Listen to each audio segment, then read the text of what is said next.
My Panasonic microwave stopped working when it plugged in. No light, no timer, nothing. So I suspect that it's the fuse that's gone. A real easy fix. Just to pop the cover off and put in a new fuse.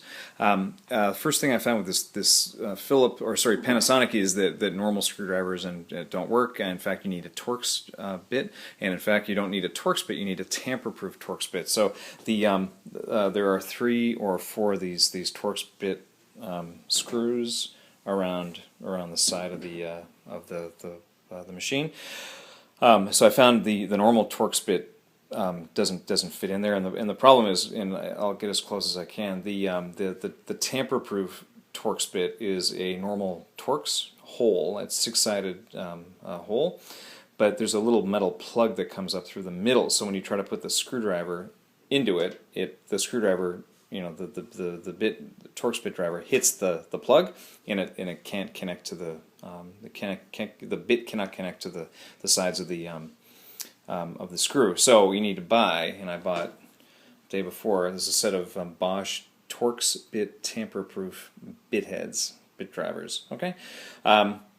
There's different sizes, so T15, T20, T25, etc. Torx bits come in those increments of 5. There's the one I need, and so it fits just in here.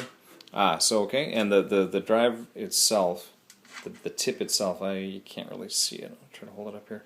You can see the shadow. There's a little black hole in the middle. So there's a hole in the middle of this thing. So the hole fits over the little stud that comes up through the middle of the Torx tamper-proof screw. So you can get, so it'll work. So basically, to do this repair, you'll need the Torx tamper-proof Torx bit tip. You'll need like a bit driver, I guess, and you'll need a Phillips star-shaped screwdriver. Okay.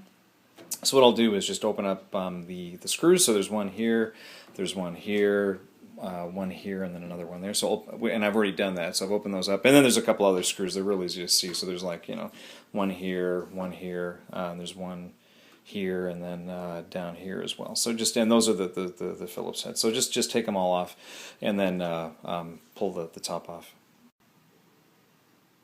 Just a quick note on these Torx tamper-proof bit heads. I found one at a local home improvement shop. Just look on a company's website first and make sure they've got them. And I'd actually call ahead because these are they're very low volume, so chances are the company might be out of stock. I had to go to 3 different stores until I found one. Okay, so just call ahead and make sure that they're in stock. All right, so I've taken all the screws out. Just pop the cover off, and it slides into the front. There, just pops off. Lay it aside, and then you can kind of see from the inside. That's where all the bottom there. That's where the parts are. So you don't need to go any further than here. The fuse is going to be visible, and I'll just flip this machine around so we can see it. This is the back of the microwave. Actually, it's the top. So in here, right there, that's the fuse. So that cylindrical thing. It's a 20 amp. I think it's called a CES6 fuse. 20 amp. Very important. Don't buy 10 amp, 15 amp. You can buy them. They're typically automotive fuses. But you need a 20 amp because if you buy one with a lower rating, chances are that this microwave is going to blow the fuse over and over again. Get a 20, it's what it's rated for. Okay.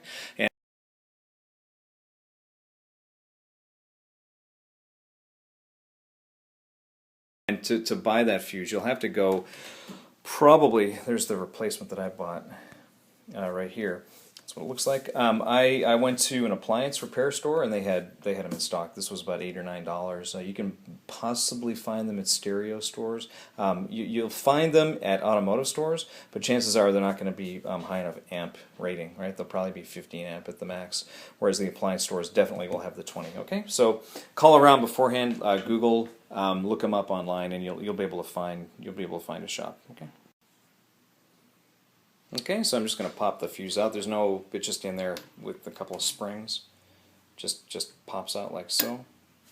And it's dark. It's not because it's blown. It's just that's the way that manufacturer paints their fuses. I bought this new one. I'll just pop that back in.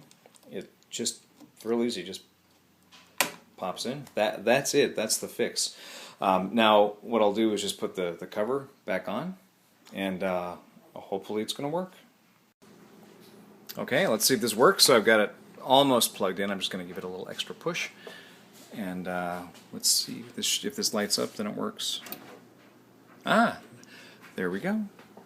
And I was going to say before, one thing about the tamper-proof screws, they put that on there because they just don't want people who don't know what they're doing fooling around, because it is an electrical device. So, you know, just be careful. Obviously, unplug it first, and you know, just don't. I would not touch any of the wires and things. Just pull the fuse out and be done with it. Okay.